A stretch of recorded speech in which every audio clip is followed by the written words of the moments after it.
Welcome to the Genius Factory. Enjoy the video. In this video, I will show how to make cookies at home in air fryer.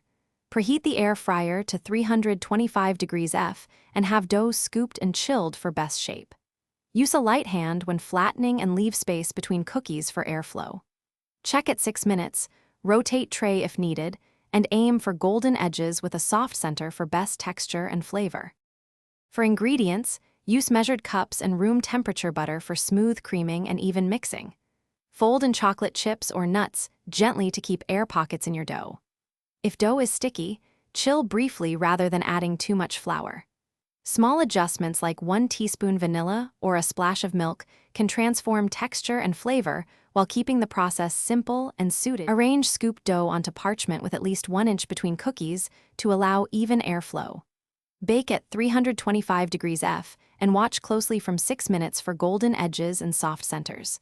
If your air fryer runs hot, lower time by a minute and use the rotate trick halfway through. Let cookies rest on the tray for a couple minutes before transferring to a rack to finish setting and cool to eating temperature.